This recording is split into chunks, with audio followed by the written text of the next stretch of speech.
जय सिया राम। मैं आचार्य राजेश श्री राम जन्मभूमि अयोध्या से। परिदर्शकों, भोग विलास, ऐश्वर्य, सौंदर्य, आकर्षण, गीत, कला, संगीत, दाम्पत्य सुख, प्रेम सुख, जीवन में समस्त भौतिक सुख सुविधाओं के कारक ग्रह दैत्य गुरु शुक्राचार्य 31 जुलाई की दोपहर 2:40 पर अपनी वर्तमान जल तत्व राशि कर्क राशि को छोड़ करके ग्रहों के राजा सूर्य की राशि सिंह राशि पर गोचर कर जाएंगे, जहां पर वो 25 अगस्त तक विराजमान रहेंगे। सूर्य के घर पर शुक्र अच्छा परिणाम देते हैं। शुक्र सुख के कारक हैं, तो ये सुख ही देते हैं, लेकिन हम सुख को अनियंत्रित मात्रा में भोग के कारण समस्याओं को आमंत्रित कर बैठते हैं, परेशानियों को इनवाइट कर बैठते हैं।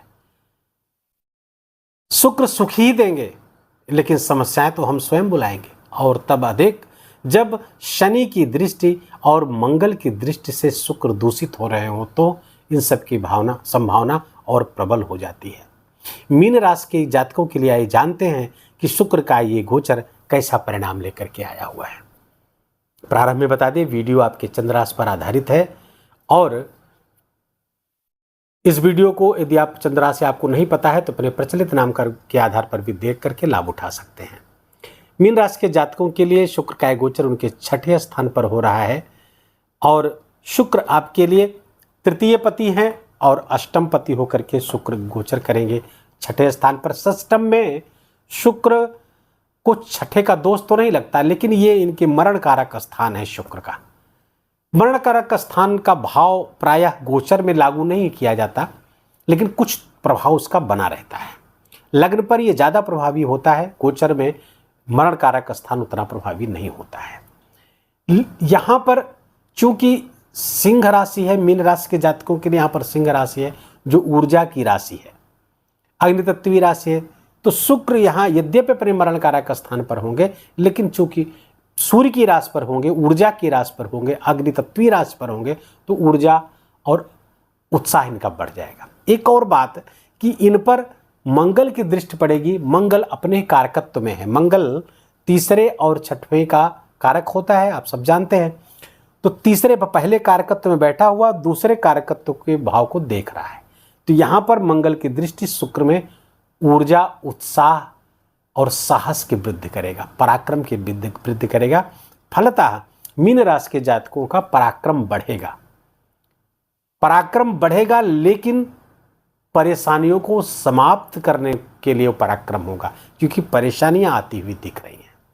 यहां पर शुक्र जो कि विपरीत राजयोग बना करके बैठा है, लाभ कारक है, आकस्मिक लाभ करा सकता है, और षष्ठेश के साथ बैठेंगे तो आपके रोग ऋण सत्र को समाप्त करेंगे।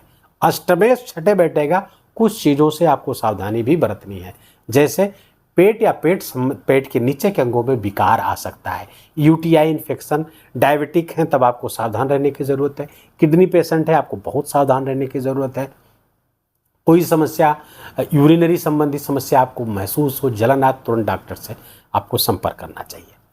यद्यपि यहाँ पर मंगल की दृष्टि है, सूर्य स्वयं विराजमान हो जाएंगे 16 अगस्त से, तो उन चीज़ों को समाप्त भी कर देंगे, कहीं कोई चिंता की बात नहीं, लेकिन आपको सावधान और सजग रहने की आवश्यकता है। शुक्र का ये गोचर आपके लिए अधिकांश मामलों में फायदेमंद है। अगर व्ययाधिक को छोड़ दिया जाए, क्योंकि खर्चे आपके बढ़ने वाले हैं, खर्चे आप कहाँ करेंगे?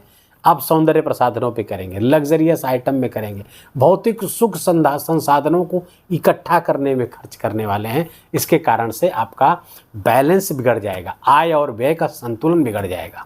तो यहाँ पर ध्यान रखने की आवश्यकता है कि आय और व्यय का संतुलन न बिगड़ने पाए, और यदि ये संतुलन बिगड़ता है तो परेशानियाँ बढ़ सकती हैं, क्योंकि आपकी ईएमआईज आपके लिए मुसीबत बनी हुई है, आपकी देनदारियां आपके लिए मुसीबत वर्तमान में बनी हुई है। मीन राशि के जातकों के लिए आप पर कर्जों का बोझ बढ़ता हुआ जा रहा है। सबके ऊपर लागू होगा नहीं कह रहा हूं, लेकिन अधिकांश लोगों पर ये लागू ही होगा। आप कर्जे लेकर कर्जे चुका रहे हैं, तो यहां पर सावधान रहे कि खर्चे वही करें जो बहुत आवश्यक हो, जो अत्यावश्यक हो। संतान संबंधी थोड़ी सी समस्या आपको हो सकता है संतान आपके मनोनुकूल आचरण न करे, यहाँ पर कुछ वहाँ से प्रॉब्लम होती हुई दिख रही है। उनके बच्चों के आचरण पर, यदि वो किशोरावस्था में है तो उन पर कठोर नियंत्रण रखने की आवश्यकता है। मीन राशि के जातकों के लिए जो शनि की दृष्टि है द्वादश स्थान पे, देखिए शुक्र भी यहाँ विपरीत राजयोग भी है और शनि भी विपरीत राजयोग में है, तो आपके लिए लाभकारी तो है ये। खासकर ऐसे जातकों के लिए शुक्र की जब अपने प्रिय घर द्वादश पे दृष्टि पड़ेगी तो जो विदेश से जुड़े हुए लोग हैं, फॉरेन से जुड़े हुए मीन राशि के जातक हैं, उनको विशेष लाभ होता हुआ दिख रहा है। लेकिन कोर्ट कचहरी के कुछ मुकदमे आपको परेशान कर रहे हैं, आपके लिए परेशानी का सबब हैं।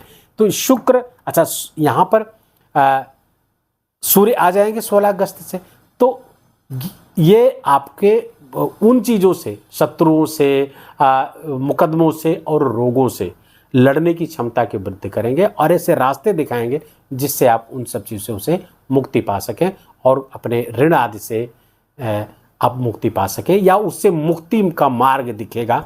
परेशान होने की जरूरत नहीं, चिंता करने की जरूरत नहीं है। शनि की दृष्टि शुक्र को दूषित करेगी, मंगल की दृष्टि भी, चूंकि यहाँ ऊर्जा उत्साह तो देगी तो ठीक है, लेकिन साहस भी शुक्र को दे रही है। शुक्र जब साहसी होगा तो उसका पतन होगा, क्योंकि वो फिर मर्यादाओं का ध्यान नहीं रख पाएगा, वो उसका अतिक्रमण कर जाए, लिमिटेशंस को अपने रिस्पेक्ट नहीं कर पाएगा, उसका अतिक्रमण कर जाएगा, जिसके कारण से उसका चारित्रिक पतन हो जाएगा, नैतिक पतन हो जाएगा। ये जितनी मात्रा में हमारे माताओं बहनों पर, बेटियों पर लागू होता है, उतने हमारे पुरुषों पर भी लागू होता है। ये सब पर समान रूप से लागू हो रहा है, इसलिए बहुत सावधान सबको रहना है और ये लगातार रहना है। अभी सितंबर में भी ये चलेगा, क्योंकि शुक्र सितंबर में नीच का हो जाएगा और राहु की दृष्टि पड़ने लगेगी शुक्र पर। तो फलतः ये अगस्त और सितंबर 2 महीने मीन राशि के जातकों को बहुत सावधान रहने की जरूरत है, खासकर अपने कैरेक्टर को लेकर के। दूसरी बात, अपने वेल्थ का माइक्रो मैनेजमेंट करना पड़ेगा, अन्यथा नुकसान होगा। मैंने पहले बताया कि आपके खर्चे बहुत बढ़ेंगे, तो शुक्र माइक्रो मैनेजमेंट का कारक है, तो ये माइक्रो मैनेजमेंट सिखाने आपको पास आया हुआ है। बस शुक्र का सम्मान करिए तो आप देखेंगे कि वो ऐसे माइक्रो मैनेजमेंट के आपको सूत्र देगा जिससे आप अपनी आर्थिक समस्याओं से ओवरकम कर सकें, उससे बाहर आ सकें। शुक्र यहाँ पर गोचर करते हुए 3 नक्षत्र पर गोचर करेंगे, मघा, पूर्वा फाल्गुनी और उत्तरा फाल्गुनी। मघा नक्षत्र केतु का नक्षत्र है, 11 अगस्त तक केतु के नक्षत्र पर गोचर करेंगे और केतु आपके सप्तम स्थान पर गोचर कर रहे हैं। अच्छा है, लेकिन वही बात, चारित्रिक पतन की संभावना यहाँ बनेगी। केतु के नक्षत्र पर जब शुक्र आएगा तो ऐसे व्यक्ति औचित्य अनौचित्य का कभी ध्यान नहीं रख पाते हैं, तो 11 अगस्त तक बहुत अलर्ट मोड में आपको रहना है। दूसरा,